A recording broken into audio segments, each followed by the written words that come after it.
Hi, this is Jenny Kassan. A lot of entrepreneurs ask me, do I need a business plan to be able to raise money from investors? And that really depends on what you mean by business plan. So sometimes when people say business plan, they're picturing a very formal document that's maybe 30 pages long, and it has a bunch of different sections about competition and business plans and operational plans and staffing plans. And I really don't think you need that. There may be some investors who want to see something like that. Usually it's a bank that wants to see something like that, but I honestly don't know any investors that ask for that. So I would say, no, you don't need a business plan. However, there is a certain aspect of a business plan that you do need. And you don't even necessarily need to show it to your potential investors, but you need to have it clear for yourself. And that is some clarity on how your business is going to make money and what its expenses are going to be and how that's going to change over time. So I recommend having a simple set of financial projections. And on my website, I actually have a really simple template you can download, a one-page template to create financial projections.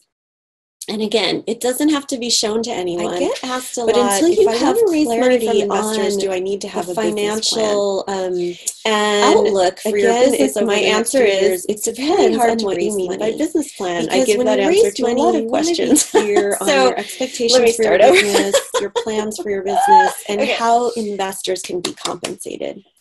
So for Hi, example, this if I is have Jenny a business Kassan. where I'm doing financial projections and I'm being, conservative, realistic, and I see, I'm not probably going to break even for 10 years. And that's fine. There's lots of successful businesses that don't break even for many, many years. There's nothing wrong with that. Plowing all your revenues back in, even being pre-revenue. I have one client that has been pre-revenue for many years and has still managed to raise a fair amount of money. But you just have to be clear about that because you want to be able to think about how your investors will eventually get compensated. So if you have no idea what the future of your business is, it's very hard to have a really productive conversation with an investor because they're going to want to know, what are your plans? How are you going to grow? When will you break even? How am I going to get paid? So you want to have some ideas about that.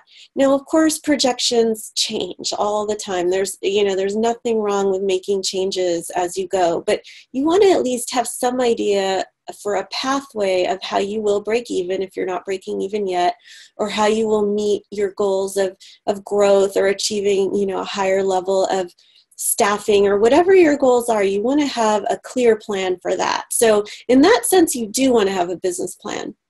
But again, it's not necessarily something you would share with your investors unless you want to. And what do you share with investors? And that varies a lot depending on who the investors are. Investors are so diverse. So some investors will want to see a lot of materials, due diligence documents of all kinds. Some investors will just feel so excited about what you're doing that they won't need to see very much.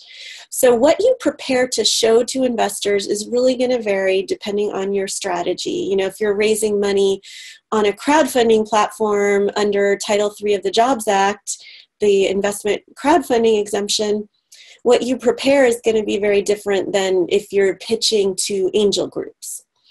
So it's hard to generalize there, but definitely know yourself what your plan is for your business before going out and raising money.